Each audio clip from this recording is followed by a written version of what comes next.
सुबह का भूला शाम को घर आता है तो उसे भूला नाही कहते.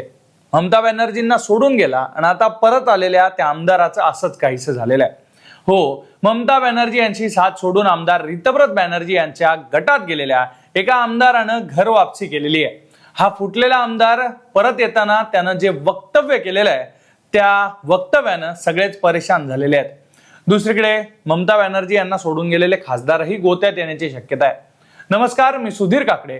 तृणमूल काँग्रेसमध्ये नेमकं काय घडतंय सगळं सविस्तर समजून घेऊ. एप्रिल 2026 मध्ये विधानसभा निवडणुका झाल्या, निकाल आले आणि पश्चिम बंगालमध्ये टीएमसीचा गड उद्ध्वस्त झालेला पाहायला मिळाला. त्यानंतर ममता बॅनर्जींच्या टीएमसी पक्षाची पडझड सुरू झाली. 15 वर्षांच्या सत्तेनंतर पक्ष सत्तेबाहेर गेल्यामुळे स्थानिक नेत्यांमध्ये आणि आमदारांमध्ये अस्वस्थता वाढली. 3 जून 2026 ला तृणमूलच्या 80 आमदारांपैकी तब्बल 58 आमदारांनी बंड केला, वेगळा गट स्थापन केला. पण आता त्या गटात पुन्हा एकदा अस्वस्थता निर्माण झाल्याचं पाहायला मिळत आहे. कारण यातलाच एक आमदार कासेम सिद्दीकी यांनी तृणमूलची साथ सोडली होती, पण त्यानंतर ते आता 1.5 महिन्यातच त्यांनी घर वापसी केलेली आहे. आपण ममता बॅनर्जी यांच्या नेतृत्वाखालच्या मूळ पक्षात परतणार आहे अशी घोषणा त्यांनी केलेली आहे. त्यामुळे या राजकीय घडामोडीमुळे पश्चिम बंगालच्या राजकारणात मोठी खळबळ उडालेली आहे आणि देशभरात चर्चा सुरू आहे. सोमवारी घेतलेल्या एका पत्रकार परिषदेत आमडांगा मतदारसंघाचे आमदार कासेम सिद्दीकी यांनी बंडखोर गटावर म्हणजे जे सोडून गेले त्यांच्यावर गंभीर आरोप केलेत. फोडाफोडी करताना रितव्रत बॅनर्जी यांनी आणि त्यांच्या सहकाऱ्यांनी आपल्याला खोटं सांगितलं. आपल्या या नव्या गटाच्या नेत्या ममता बॅनर्जीत राहणार आहे असा भ्रम त्यांनी तयार करून दिशाभूल केली असा आरोप सिद्दीकी यांनी केलेला आहे. तृणमूल काँग्रेसचे आमदार कुणाल घोष यांच्या उपस्थितीत त्यांनी ही पत्रकार परिषद घेतली. या पत्रकार परिषदेत ते म्हणाले की दीदी अर्थातच ममता बॅनर्जी ही आमच्या सोबत असतील, त्याच आपल्या नेत्या असतील या विचारानं आम्ही त्या गटात गेलो होतो. पण नंतर लक्षात आलं की ममता बॅनर्जी तिथं नव्हत्या आणि त्यांचा कोणताही संबंध नव्हता. माझ्या आमडांगा मतदारसंघात मी दीदींचे पोस्टर्स लावूनच प्रचार केलेला आहे आणि जनतेने दीदींच्या नावावरच मला मतदान केलेलं आहे. त्यामुळे दीदी जिथे असतील तिथेच आम्ही राहणार असं म्हणत त्यांनी आपली भूमिका स्पष्ट केलेली आहे. तृणमूल काँग्रेस पक्ष फोडताना या आमदारांच्या काय काय नेमके जुगाड करून सह्या घेतल्या, कोणते फंडे वापरले ते सुद्धा या आमदारानं सांगितलेलं आहे. रितव्रत बॅनर्जी यांनी आम्हाला एका बैठकीसाठी बोलावलं होतं आणि ममता बॅनर्जीच आपल्या नेत्या राहतील असं सांगत या गोंधळाच्या वातावरणात संभ्रम तयार करून एका पत्रावरती आमच्या सह्या घेतल्या गेल्या.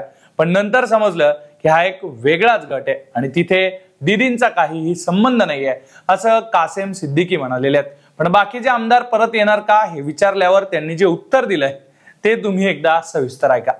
लगता है कि आपके जैसे और भी लोग उधर हैं जो सफोकेट कर रहे हों, आना चाहते हों? हाँ, कितने और सब लोग जुटे हैं आने के लिए. सब लोग नहीं, आने के लिए बहुत आदमी जुटे हैं, बहुत ही एमएलए जुटे हैं. थर्ड मेजोरिटी वो नहीं होगा उनके पास, रितव्रता के पास अब आने वाले समय में, कह सकते हैं? नहीं, उनका तो हकीकत तो सबको पता चल जाएगा ना. जिसको पता चल रहा है वो तो आ जाएंगे ना. तो एलओपी वो आगे ज्यादा दिन तक नहीं रहेंगे, बस कुछ दिन के लिए हैं वो लोग. ठीक है, ठीक है. हे झालं आमदारांचं. पण दुसरीकडे ममता बॅनर्जी यांच्या पक्षाचे खासदार सुद्धा अस्वस्थ असल्याचं दिसतंय. लोकसभा खासदार अबू ताहिर खान, खलीलुर रहमान आणि युसुफ पठाण हे सुद्धा ममता बॅनर्जींना सोडून गेलेल्या गटात आहे. पण आपण एनडीएच्या बैठकीत जाणार नाही, एनडीए सोबत जाणार नाही असं त्यांनी स्पष्ट केलंय. त्यामुळे ते सुद्धा पुन्हा ममता बॅनर्जींकडे येतील असं म्हटलं जात आहे. आणि सर्वात महत्वाचं म्हणजे तृणमूल काँग्रेसला सोडून गेलेल्या 20 खासदारांना सुप्रीम कोर्टानं नोटीस बजावलेली आहे. तृणमूल काँग्रेसच्या 20 खासदारांच्या बंडानंतर सुप्रीम कोर्टात तृणमूलचे राष्ट्रीय महासचिव आणि लोकसभा खासदार अभिषेक बॅनर्जी यांनी एक याचिका दाखल केली होती. या याचिकेवरच्या सुनावणीनंतर तृणमूल काँग्रेस पक्ष सोडून गेलेल्या nationalist citizens party of India अर्थातच एनसीपीआय मध्ये गेलेल्या 20 बंडखोर खासदारांना नोटीस जारी करण्यात आलेली आहे. ही नोटीस काय? या 20 खासदारांच्या अपात्रतेवरून सुप्रीम कोर्टानं जे भाष्य केलंय त्यावर सुद्धा आता देशभरात एक चर्चा सुरू झालेली आहे. खासदारांवरील अपात्रतेची कारवाई निश्चित वेळेत पूर्ण व्हायला हवी. खरा मुद्दा नोटीस बजावण्याची औपचारिकता पूर्ण करायचा नाहीये, तर ही कारवाई पूर्ण करायचा आहे असं कोर्टानं या प्रकरणात म्हटलेलं आहे. टीएमसीनं दाखल केलेल्या याचिकेत लोकसभा अध्यक्ष ओम बिर्ला यांनी अपात्रतेसंदर्भात करण्यात आलेल्या याचिकांवर लवकर निर्णय घेण्याची मागणी टीएमसीनं केली होती. न्यायाधीश सूर्यकांत, न्यायमूर्ती जयमाल्या बागची आणि न्यायमूर्ती मोहना यांच्या या खंडपीठासमोर ही सुनावणी झाली. या सुनावणीत लोकसभा अध्यक्षांकडून बाजू मांडण्यासाठी सॉलिसिटर जनरल तुषार मेहता हे तिथं उपस्थित होते.